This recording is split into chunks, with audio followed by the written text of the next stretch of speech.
ಅವನು ಯಾವನ ಮೊನ್ನೆ ಆ ಸೋಫಿಯಾ ಕುರೇಶಿದ್ದಕ್ಕೆ ಹ್ಞೂ ಸರ್. ಕಪಾಳ ಅವನು ಕಂಡು ಕಡೆ ಕಲ್ಲು ಹೊಡೆದು ಅವನಿಗೆ ಕಲ್ಲು ಉದುರಿಸ್ಬೇಕಾಗಿತ್ತು ತಾನೇ ಅವನಿಗೆ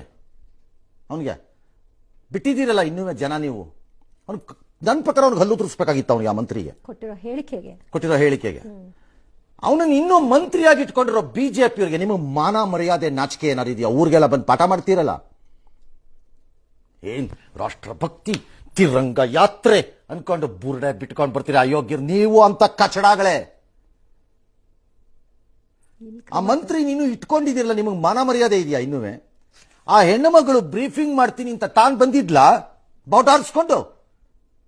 ಅವಳು ಬಂದಿದ್ಲ? ಅವಳು ಪಾಪ ಹೆಣ್ಮಗಳು ಯಾವನೋ ಯೋಗ್ಯತೆ ಯಾವನೋ ಒಬ್ಬ ಕರ್ಕೊಂಬಂದ, ಮೆಸೇಜ್ ಕಳಿಸ್ತೀವಿ ಅನ್ನೋ ಲೆಕ್ಕಾಚಾರಕ್ಕೆ ಅವ್ರಿಬ್ಬರನ್ನು ಕೂರಿಸ್ದ. ಅವಳು ಶಿಸ್ತಿನ ಸಿಪಾಯಿ ಈ ತರ ಪಾಪ ಮೊದಲೇ ಸಿಪಾಯಿ ಬಂದು ಕೂತ್ಕೊಂಡ ಮೇಡಮ್ ಪಾಪ ತನ್ನ ಕೆಲಸ ತಾನು ಮಾಡಿದಾಳೆ, ಫಸ್ಟ್ ಕ್ಲಾಸ್ ಆಗಿ ಮಾಡಿದಾಳೆ. ನಿಮ್ ತರ ಭ್ರಷ್ಟ ತರ ಜನರು ದುಡ್ಡು ತಿಂದ್ಬಿಟ್ಟು ಬಂದಿರೋ ತರ ಅಲ್ಲ ಅವರು, ಕಷ್ಟಪಟ್ಟು ಬೆವರು ಸುರಿಸಿರೋ ಹೆಣ್ಮಗು ಅದು. ನಿಮ್ ತರ ಅಲ್ಲ. ಅಯೋಗ್ಯನ್ ತಗೊಂಬಂದು ಸಹೋದರಿ ಅಂತೆ ಇನ್ನೂ ಇಟ್ಕೊಂಡಿದ್ದಾರೆ. ಆಕೆ ಏನ್ ಮಾಡಿದ್ಲು ಪಾಪ? ಆಕೆ ಆರ್ಮಿ ಆರ್ಡರ್ ಶಿ ವೆಂಟ್. ಅವ್ರ ಕೆಲಸ ಅವ್ರು ಮಾಡಿದ್ದಾರೆ, ತನ್ನ ಕೆಲಸ ತಾನು ಮಾಡಿದಾಳೆ. ಆರ್ಮಿನಲ್ಲಿ ಡಿಫಾಮೇಷನ್ ಹಾಕ್ಬಾರ್ದು ಅಂತ ಎಲ್ಲೋ ಇಲ್ಲ ಮೇಡಮ್.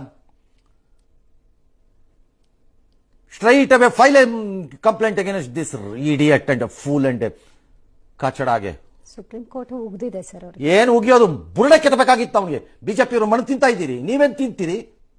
ತೆಗೆದಾಕ್ಬೇಕಾಗಿತ್ತು ಅವನನ್ನ. ಇದೇ ಬೇರೆಯವ್ರು ಮಾಡಿದ್ರೆ ಏನ್ ಮಾಡಿ, ಇದೇ ಬೇರೆ ಯಾರು ಮಾಡಿದ್ದಿದ್ರೆ ಬಂದಿ ಕೊತ್ತನೂರು ಮಂಜುಂಗ್ ಹೇಳ್ತಾರೆ, ಗ್ರೇಟ್ ಪ್ರಹ್ಲಾದ್ ಜೋಶಿ ಎಲ್ಲ. ಎಸ್